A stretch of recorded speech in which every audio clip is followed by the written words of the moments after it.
Bueno, ¿qué tipo de técnicas podemos utilizar? Porque, digamos, hacer un estudio de una proteína in vitro es relativamente sencillo. Vimos un montón de técnicas espectroscópicas que nos dan un montón de información, ¿eh? Pensemos en absorción, pensemos en CD, pensemos en fluorescencia, pensemos en RMN. Todas esas técnicas nos dan un montón de información, pero típicamente requieren una solución pura de macromolécula en un ambiente bien controlado, preferiblemente ópticamente transparente. Claramente las células no son eso, sin embargo, uno puede adaptar distintas técnicas que se pueden para trabajar en la célula. Vamos a ver en cierta forma cómo se puede adaptar para seleccionar lo que uno quiere ver, que es lo más importante en el ambiente complejo de la célula. Hay muchas técnicas INCEL, lo que vamos a hablar en esta clase hay varias técnicas de INCEL que se utilizan para estudiar proteínas INCEL. Lo que vamos a hablar en esta clase va a ser de fluorescencia, de RMN y de EPR, que es una técnica que no hablamos durante el cursado, pero vamos a dar una breve introducción para tener una idea básicamente de cómo puede funcionar. Bueno, lo principal a la hora de hacer una técnica, un estudio INCEL, es distinguir tu macromolécula de todas las otras. Porque una célula es un medio extremadamente complejo y claramente si yo pongo un extracto celular y un espectro de CD, lo que va a haber un espectro de CD de todo. No es muy informativo eso. No sé si es muy informativo, creería que no, pero bueno, capaz que a alguien se le ocurre una forma de hacerlo, a mí en este momento no se me ocurre y que yo sepa a nadie se le ocurrió. Pero, por ejemplo, la fluorescencia es muy útil porque puede servir como un filtro selectivo de visualización. ¿De acuerdo? Yo en el medio del despelote voy a iluminar la parte que me interesa.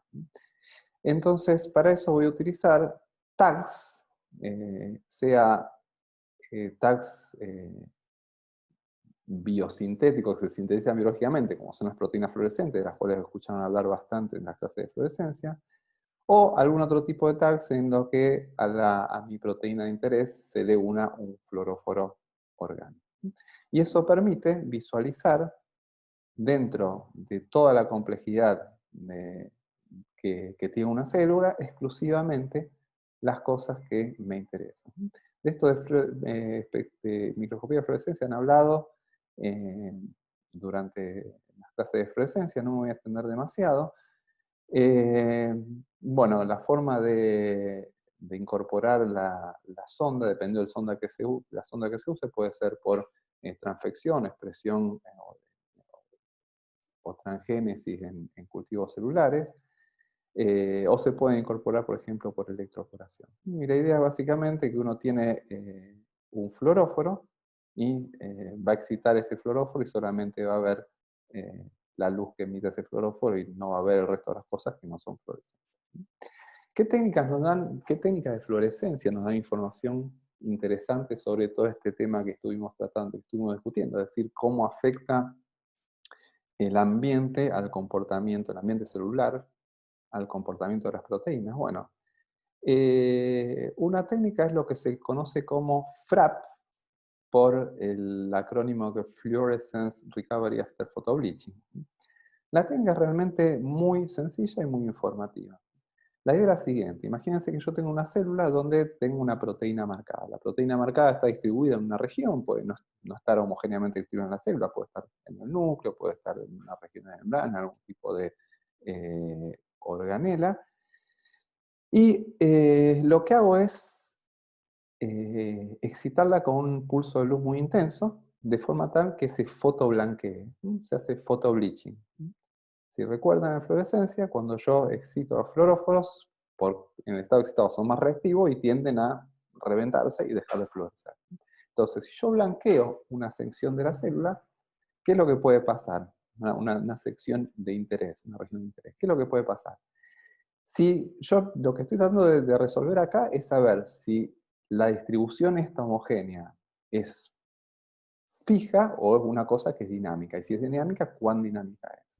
Si la distribución homogénea esta se debe a una distribución dinámica, es decir, que las proteínas están corriendo para todos lados, eventualmente esto que yo blanqueé se va a volver a llenar. Y la velocidad con que esto se vuelve a llenar me va a dar información sobre la difusión de las proteínas adentro del sistema. Entonces, un experimento de photobleaching se va a observar de esta forma. Yo voy a arrancar de una cierta cantidad de fluorescencia. Si estudio la intensidad en la región de interés, en la región blanqueada, lo que espero ver es lo siguiente: tener una intensidad de fluorescencia. En el momento del fotoblanqueo, la intensidad de fluorescencia va a bajar muchísimo, y de a poco se va a ir recuperando, hasta un valor final que típicamente va a ser menor que el valor inicial. Entonces, el estudio de esta recuperación, la constante recuperación, me va a estar informando de, de la difusión de las proteínas adentro del interior celular. Otra forma de trabajar, otro tipo de experimento, es lo que se llama espectroscopía de correlación de fluorescencia. En la espectroscopía de correlación de fluorescencia, lo que se hace es trabajar sobre observar, digamos, en vez de trabajar sobre un volumen confocal, ¿de acuerdo?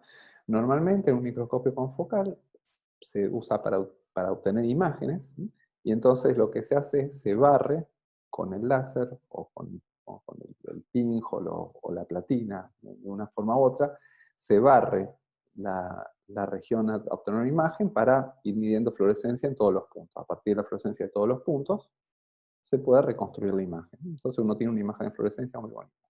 ¿Qué es lo que pasa si uno no barre? Uno se queda mirando solamente el puntito de excitación, como se ve acá. No puede ver la región de iluminación solamente.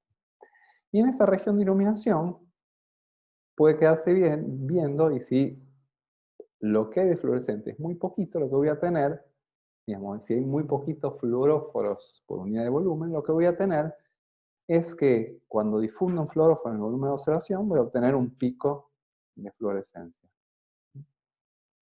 Si yo tengo dos fluoróforos distintos, lo que voy a tener es picos de fluorescencia a las longitudinales de cada fluoróforo. Y a partir de cómo se comportan esos picos de fluorescencia, que van a aparecer al azar, porque van a aparecer simplemente por difusión de las moléculas a través de ese volumen, digamos, el volumen va a estar mayormente sin nada, ¿de acuerdo? Y cada tanto voy a tener un piquito, ¿no?, cuando pase. A partir de la correlación entre los picos de fluorescencia de distintos colores, puedo hacer inferencias sobre el comportamiento de las macromoléculas que difunden. Lo primero que puedo observar, el primer parámetro que se puede observar es lo que se llama la función de autocorrelación. La función de autocorrelación me dice, digamos, es la intensidad de fluorescencia que yo obtengo digamos, cuánto se conserva la intensidad de fluorescencia en un tiempo. Esencialmente lo que me dice la función de autocorrelación es el ancho de estos pulsitos de luz que voy a ver, ¿de acuerdo? Es básicamente lo que es la definición de la función de autocorrelación, muy sencilla. No sé si lo habrán visto ya en resonancia magnética, en la parte que se habla de tumbling. Si no lo vieron, la explicación es simple, es la función por la función en un punto, por la función en un punto más un tiempo determinado, que es el tiempo de la función de correlación, dividido la función del punto al cuadrado. Si tau, este tiempo extra, vale 0, la función de autocorrelación es 1, porque es f de t más f de t sobre f de t, ft por f de t sobre f de t al cuadrado. A medida que la intensidad de fluorescencia en un punto siguiente sea cada vez más diferente, esta función va a ir cayendo. Como cae el punto en que cae esta función de autocorrelación, me va a indicar llamémosle el tamaño global de estos piquitos. El tamaño global de estos piquitos me da indicación sobre el coeficiente de difusión de las proteínas. Esa es la primera información que tengo. ¿De acuerdo? El coeficiente de difusión sale simplemente de la función de autocorrelación de una única señal. Ahora, si yo hago cross-correlación, es decir, si yo hago la correlación de una señal con otra, lo que puedo determinar es si una proteína va solita, o sea, si las proteínas van solitas y cada una hace la suya, o las proteínas van juntas. Fíjense, en este caso es un ejemplo donde se estudian dos componentes de células T, ¿de acuerdo? De células T, antes de activar y después de activar. No conozco los detalles del experimento, del modelo, Pero el experimento es bastante sencillo. Fíjense, acá abajo, arriba están las células T no activadas en esta columna. Y fíjense que yo voy a tener para la proteína que está enmarcada en verde un tiempo de correlación. Digamos, a dónde cae esto me indica la difusión. Y para la proteína marcada en verde tengo un coeficiente de difusión y para la proteína marcada en rojo tengo otro coeficiente de difusión. En amarillo está la cross correlación, es decir, cuántas veces tengo picos simultáneos de verde y de rojo. Fíjense que al momento de activar empiezo a tener cross correlación, mientras que en las células no activadas no tengo cross correlación. Entonces este tipo de experimentos no solamente me informan cuánto difunden las cosas, sino además en qué momento, digamos, en el momento de activación me está diciendo que difunden juntas, y eso quiere decir que en este caso estarían formando un complejo y no están más solitas haciendo cada una la suya. Otro tipo de experimentos que se pueden hacer para medir cosas que pasan en células con fluorescencia, es estudiar cambios conformacionales. Esto es algo que ya hicieron en los trabajos prácticos, o que, bueno, los trabajos virtuales de biofísica, donde estudiaron el sensor un biosensor, no me acuerdo si era de sacarosa o de alguna de esas cosas, de algún azúcar, si mal no recuerdo, el sensor uy, ya me olvidé, bueno, estoy arruinado. Que la idea del sensor era básicamente tener un par FRET, donde si el sensor está abierto no tengo FRET, si el sensor está cerrado tengo FRET. Y entonces estos pares FRET de proteínas fluorescentes me permiten detectar cambios conformacionales. Y puedo detectar estos cambios conformacionales de forma directa adentro de las proteínas. Puedo detectar sea una apertura, ¿cómo se llama? Un alosterismo a nivel de separación de dominio, como un alosterismo a nivel de unión de dominios, directamente adentro de la célula. Bueno, y finalmente, la otra cosa que puedo hacer con estos pares FRET es no solamente detectar los alosterismos, en este caso con, por ejemplo, acá lo que se está haciendo es agregar el epidermal growth factor a la célula, digamos, ver cómo el factor de crecimiento epidérmico altera distintos grupos, la conformación de distintos grupos de proteínas en el interior de la célula. O sea, la cantidad de información que tienen estos experimentos es bestial, ¿de acuerdo? Bastante, cuando uno lo piensa es impresionante, ¿de acuerdo? Estoy viendo en una célula que está viviendo y está trabajando cómo están cambiando las conformaciones de la proteína adentro, ¿de acuerdo? Estoy monitoreándolo de forma directa. Inclusive, bueno, esto es un monitoreo de cambios conformacionales inducidos por unión de ligandos, pero yo también puedo estudiar plegamiento, ¿de acuerdo? Para eso lo que se puede utilizar es esto que se llama FRED. Es imágenes de relajación rápida. ¿Qué es lo que hace esto? Ustedes se recuerdan también cuando hablamos de plegamiento de proteínas, y yo les conté que una de las formas más rápidas de hacer experimentos cinéticos es utilizando saltos de temperatura. En estos experimentos lo que se hace es hacer saltos de temperatura directamente adentro de la célula. Entonces se trabaja con un par FRET que está haciendo FRET cuando la proteína está plegada, y cuando se despliega la proteína no hace FRET. Se hacen estos saltos de temperatura, y en estos saltos de temperatura se puede observar cómo